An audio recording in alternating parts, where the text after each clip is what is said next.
गुरु ब्रह्मा गुरु विष्णु गुरुदेवो महेश्वराय।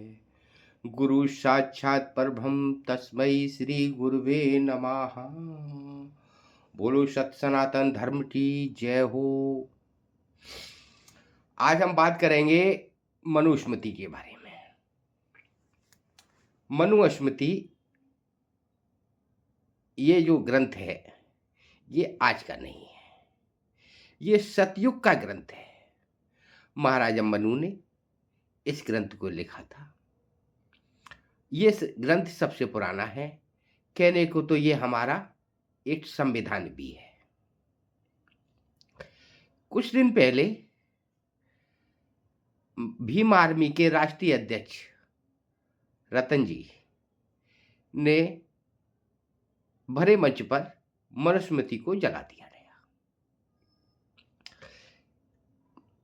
एक बात बताइए, आप मनुस्मृति के जलाने से आपको क्या मिल गया? आप नहीं मानते मनुस्मृति को, मत मानिए। आप नहीं मानना चाहते तो उसको मत मानिए, लेकिन आपको जलाने से क्या फायदा है? मनुस्मृति में ऐसा क्या लिखा है? मनुस्मृति में ये औरतों सब कुछ सही लिखा है, औरतों के लिए लिखा है। तो जो बेटी है वो अपने बाप के संरक्षण में चलेगी, शादी हो जाएगी तो वो अपने पति के संरक्षण में रहेगी, और पति की मृत्यु हो जाने के बाद वह अपने बेटों के संरक्षण में रहेगी। तो इसमें तो कुछ गलत भी नहीं लिखा है। और ऐसा ही कुछ दलित भाइयों के में लिखा है। तो आपको अगर इससे क्या परहेज है, आप इसको नहीं मानते तो मत मानिए, लेकिन इसको जलाने से क्या मिल गया तुमको? वर्तमान में संविधान है, संविधान को हम भी मानते हैं, संविधान को दुनिया मानती है, हम भी मानते हैं। भीमराव अंबेडकर की जी के द्वारा बनाया गया था। आज वो संविधान लागू है तो हम सभी लोग उसका आदर करते हैं और मानते हैं। तो आपको नहीं माननी मनुस्मृति, मत मानिए, लेकिन आप उसको जलाने से आपको क्या मिल गया? जगह जगह, गली गली, मोहल्ले मोहल्ले में मनुस्मृति का दहन होता रहा। क्या हिंदू धर्म के लिए यही सब कुछ देखने को बाकी रह गया है? अरे आप मत मानिए, हम मानते हैं उसको, हम मानेंगे और मानते हैं। हमारा धर्म है, हमारा ग्रंथ है, हमारा संविधान है पुराना। हम मानते हैं मनुस्मृति को, मनु महाराज को मानते हैं। आप मत मानिए। और वर्तमान में हम संविधान को भी मानते हैं, संविधान के दायरे में चलते हैं, सभी लोग संविधान के दायरे में चलते हैं। आप नहीं मानते तो मत मानिए, लेकिन आप उसको जलाने से उसको क्या मिल गया? अभी की बात है, बांग्लादेश में एक दीपू नाम के लड़के को, हालांकि वो दलित था, उसको जान से मार दिया गया। मुसलमान भाइयों ने मार दिया गया, वो दलित था। हाँ, लेकिन क्या ये भीम आर्मी वाले उसके लिए कुछ कहा? उन्होंने गए वहां पर बताने के लिए, गए कुछ करने के लिए गए वहां पर? नहीं। कुछ हिंदू संगठन के लोग आज भी बजरंग दल और शिवसेना वाले या और जो भारतीय हिंदू संगठन के लोग हैं, वो वहां पर उसका वो कर रहे हैं, विरोध है। क्यों? वो नहीं देख रहे हैं कि दलित था या वो था, वो तो सिर्फ हिंदू देख रहे हैं। तो आपको नहीं लगता कि आप यहाँ ना लड़ करके या ना करके वहां पर जा करके उसका विरोध करें? नहीं, आपको नहीं जाना है, क्योंकि आपको तो राजनीतिक रोटियां सेकनी है। आपको तो केवल इसमें इसमें मजा आ रहा है, मनुस्मृति में जलाने में मजा आ रहा है। वहां चाहे कोई कुछ करता रहे, वहां चाहे कोई करता रहे, क्योंकि आपको तो सिर्फ सिर्फ लोगों को बेवकूफ बनाना है। वहां आपको दलित नजर नहीं आ रहे हैं, वहां पे दलितों के ऊपर अत्याचार हो रहा है वो नजर नहीं आ रहा है? यहाँ सिर्फ मनुस्मृति जलाने के लिए ही टाइम है, वहां टाइम नहीं है? बताइए आप लोग। अभी कुछ दिन पहले रायबरेली उसमें 2007 में की बात है, जब मायावती जी मुख्यमंत्री बनी थी। तो उनको मुख्यमंत्री बनाने में फुल बहुमत से बनी थी, ब्राह्मणों का ही साथ था, कोई और साथ नहीं था, स्वर्ण समाज का ही साथ था। स्वर्ण समाज के लोगों ने ही उनको बनाया था मुख्यमंत्री। है, वो बात भूल गए। आज तुम मनुस्मृति को जला रहे हो, शर्म नहीं है बिल्कुल भी आंखों में। है, क्रिया तो आपको देखने को मिलेगी ना। अगर आप ये कार्य नहीं करेंगे तो क्या आप जिंदा नहीं रहेंगे? आपकी सोच में फर्क पड़ जाएगा। है, बताइए आप लोग, आप तो समझदार हैं, किसी के ग्रंथ को आप जलाने से आपको क्या मिल गया? है? अभी कुछ दिन पहले की बात है, कुछ साल हो गई, 15-20 साल हो गई करीब। तो एक रायबरेली में एक दुर्घटना हो गई थी। उसमें मरने वाले ने, वो भी दलित था, मरने वाले ने राहुल गांधी से कहा था, बचा लीजिए मुझे, बचा लीजिए, दोनों। लेकिन कोई बचाने नहीं आया, कोई बचाने नहीं आया। बाद में जब योगी आदित्यनाथ जी की सरकार आई, तो उसको, वो तो खैर मारा गया लड़का, है, लेकिन बाद में जिसने मारा था उनको सबको जेल हुई, है, सबको सब कुछ हुआ। आ, आज भी लोग बंद हैं, एक आध छूटा होगा, नहीं तो आज भी लोग बंद हैं। तो कहने का मतलब ये है कि केवल आपको क्या लगता है, आपको सिर्फ रोटियां सेकनी है, काम नहीं करना है कुछ भी। दलित मरे मर जाए, ओबीसी समाज मरे मर जाए, कोई मरे मर जाए, लेकिन सिर्फ आपको तो अपनी राजनीतिक रोटियां सेकनी है? क्या आवश्यकता थी कि आप मनुस्मृति को जलाने की? आपसे वो खाने को मांग रही थी। है, किसी के भावनाओं को ठेस पहुंचाना, किसी के ग्रंथ को जलाना, या किसी की, हम तो उसको पुराना संविधान, अपना संविधान मानते हैं। है? आपको नहीं करना है, आप मत करिए। आपकी आपसे कोई जिद तो नहीं कर रहा कि आप मनुस्मृति को मानिए, है? या आपसे कोई जिद कह रहा हो या कर रहा हो कि आप मनुस्मृति को मानिए, आप मत मानिए। लेकिन हमारा संविधान है, हमारा सबसे पुराना ग्रंथ है, हम उसको क्यों नहीं मानेंगे? है? और उसको भी मानेंगे और मानते हैं, और संविधान की कदर करते हैं, जो बाबा साहब ने लिखा था। लेकिन आपको क्या है, अभी ये कुछ दिनों से ही होने लगा है। एक तो ये विनय रतन जी ने बहुत गलत किया है, समझदार होते हुए भी, किसी पार्टी के राष्ट्रीय अध्यक्ष होते हुए भी आप ये सोच भरे मंच पर मनुस्मृति जला रहे हैं, तो किसी की भावनाओं को ठेस नहीं पहुंचेगी, कोई इसका क्रिया की प्रतिक्रिया नहीं मिलेगी। ये आप कहां तक आपका सही है? आप बताइए सोच करके, आप अगर आप कुछ भी समझदार है तो आपको बताइए, आपको करना चाहिए या नहीं करना चाहिए ऐसा? है?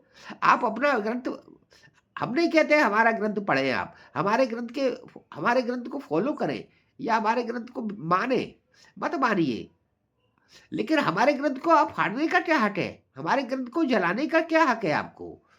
है? आप जो तमाशा दिखा रहे हैं केवल जनता के लिए, कुछ लोगों के लिए, है? आप क्या कर सकते हैं?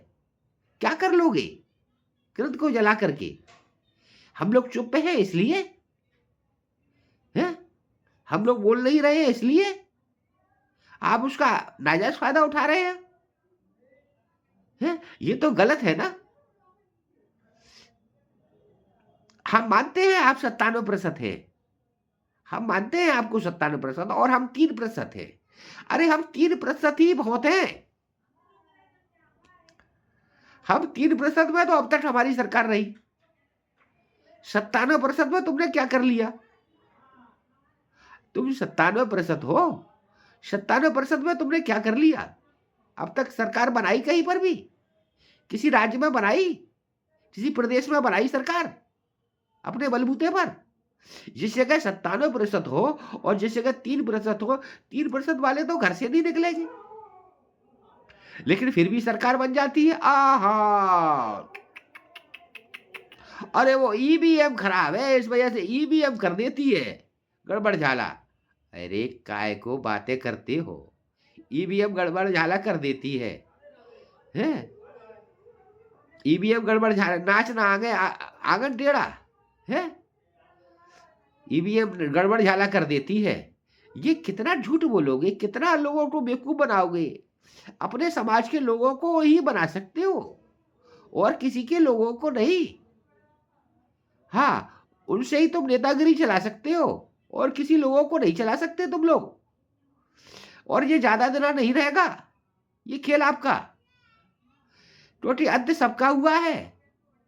हद हद किसी की नहीं रहती, मैं किसी की नहीं रहती, रावण की भी नहीं रही।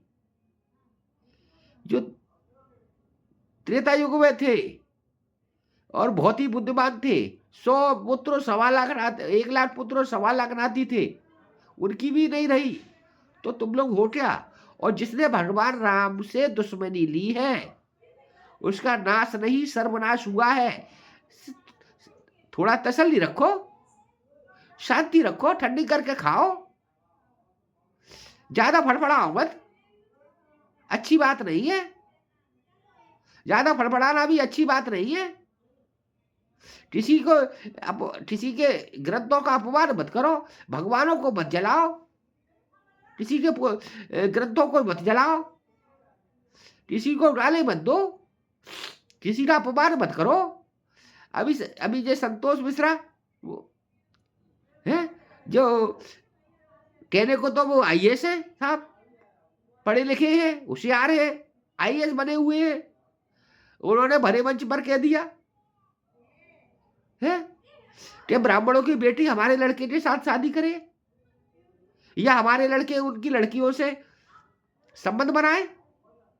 कितनी बात अच्छी बात कही उन्होंने। ये कहना बहुत जरूरी था। क्या ब्राह्मण समाज अकेला है? ब्राह्मण समाज अकेला है, 3% है। ब्राह्मण समाज के साथ मालूम नहीं है कौन कौन है, लेकिन समझाए कौन? जो समझे उसको समझाया जाए ना, जो समझे उसको समझाया जाए ना। और समझाने की जरूरत ही क्या है हम लोगों को?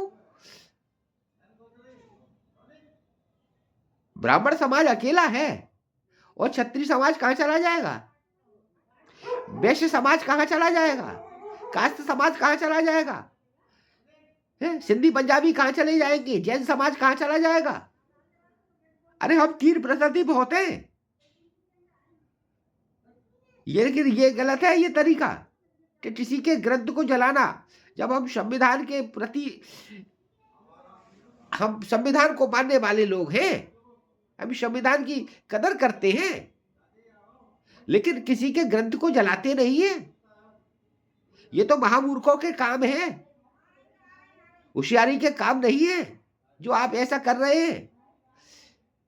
इसका दंड आपको आज नहीं तो कल मिलना पड़ेगा, मिलेगा, जरूर मिलेगा। शांति रख के खाइए, ठंडी करके खाइए। हाँ, ऐसा नहीं है। आज से पहले सब चलते नहीं थे, कोई भी अम्बेडकर जी की कोई वो नहीं थी, हर आदमी इज्जत करता था। सर बी एन राव साहब को कौन जानता था आजकल? पहले किसी के नाम किसी के जबान से नाम सुना था? सर बी एन राव साहब का सभी अम्बेडकर जी का आदर सम्मान करते थे, सभी संविधान को मानते थे, सभी उनको संविधान निर्माता मानते थे। लेकिन जिस सब उदम क्यों होगा? सिर्फ ईमारवी की वजह से।